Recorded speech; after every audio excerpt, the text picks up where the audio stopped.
მე არასოდეს არ მისარგებლია ბიუჯეტით და არ დამიფინანსებია ჩემი პირადი ან ჩემი ოჯახის რაღაც იქნება ეს მგზავრობა თუ სხვა. მის მიერ კერძო ბიზნესში არალეგალურად მონაწილეობის შედეგად მიღებულ განსაკუთრებით დიდი ოდენობით თანხის ნაწილს 830.000 ლარს ირაკლი ღარიბაშვილმა 2023-2024 წლებში შეიძინა და მასთან დაკავშირებული პირის სახელზე დაარეგისტრირა 463.630 ლარად ღირებული 2 ავტომანქანა. ასევე ოჯახის წევრის მეშვეობით 210.000 ლარად შეიძინა ერთ-ერთი კომპანიის 100%-იანი წილი, რომელსაც გააჩნდა უძრავი ქონება.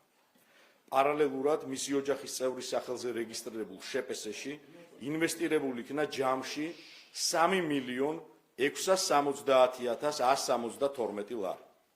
ამავდროულად დაუსაბუთებელი თანხის ძირითადი ნაწილი მისი ნამდვილი ბუნებისა და წარმოშობის წყაროს შენიღბის მიზნით დააკონვერტირა უცხოურ ვალუტაში, რის შედეგადაც მიღებული 6.500.000 ამერიკული დოლარი აღმოჩენილი და ამოღებული იქნა 2025 წლის 17 ოქტომბერს ირაკლი ღარიბაშვილის სახლის ჩხრეკის შედეგად.